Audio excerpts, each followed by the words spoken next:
honk, it's Bouncy here. Our story starts in the Brown Mansion in Coffeyville, Kansas, 1904. The three-story mansion was a social hotspot in the early 1900s, attracting partygoers to its third floor, which had a huge organ.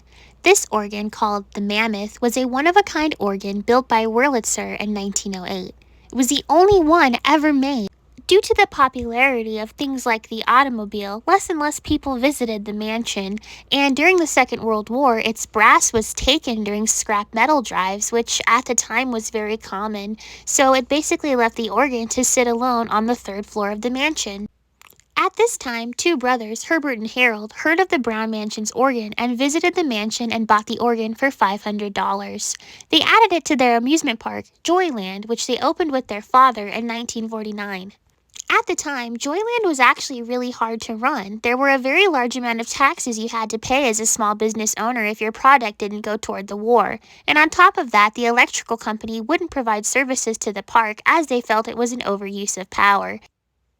So, to keep Joyland running, they had to use a generator that had to be manually started up every time the park was opened.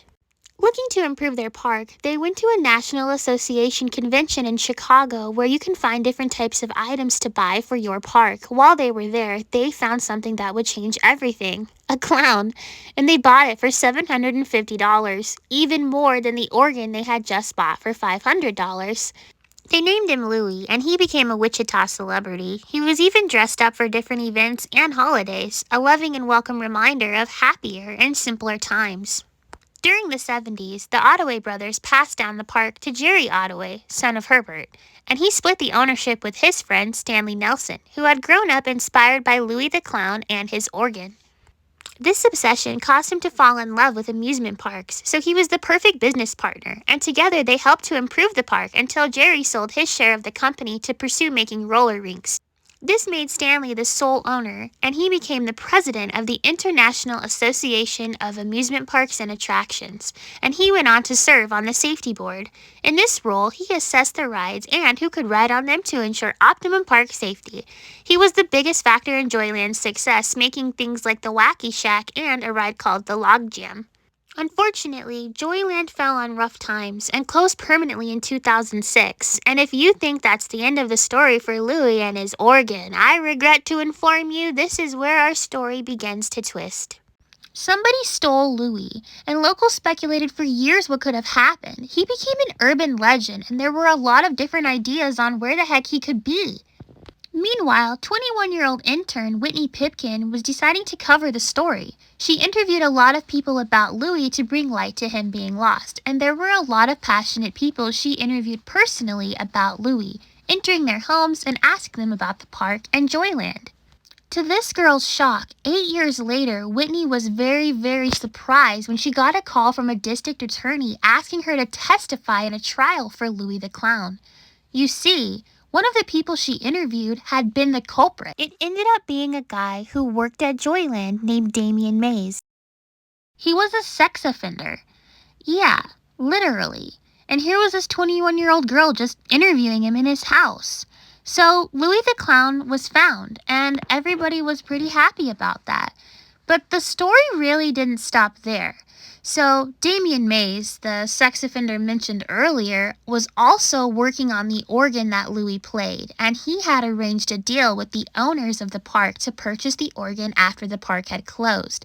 But he never finished paying off the organ, so they had to take him to court to be able to legally repossess the organ. So not only did this guy have Louie, he also had the organ, and he was also a really terrible person. Louie is now safe, and so is his organ, and a lot of the Joyland stuff is in a warehouse and different storage. But unfortunately, the park really has fallen into disrepair. A lot of the structures have been hurt by fire or just completely vandalized, super disrespectful, and it's really sad because this was a park that was the heart and soul of Wichita. But a lot of people still keep it alive in their hearts, and that doesn't mean the heart of Joyland isn't still beating. The Joyland Carousel was restored and placed in Botanica. So now it's time to pull up a chair as we talk about the butterfly effect that's been happening this entire video. If the organ that's set in the Brown Mansion would have never been used for scrap metal, It would have never been purchased at a bargain price by the Ottaway brothers. And if the organ was never purchased by the Ottaway brothers, there would have never been a need to buy Louie to sit at the organ. And if Louie was never in the Joyland Park, he never would have influenced Stanley Nelson. And if he was never influenced by Louie at Joyland, he never would have become the president of the IAAPA. And if Stanley never ran the park, it never would have been successful past the 70s without him. Meaning that Damien Mays would have never worked at Joyland at all. And if Damien never worked at Joyland, he never would have stolen Louie the Clown. And if he never stole Louie, then Louie wouldn't have been on the news. And if Louie wasn't on the news, there wouldn't have been an article written about it.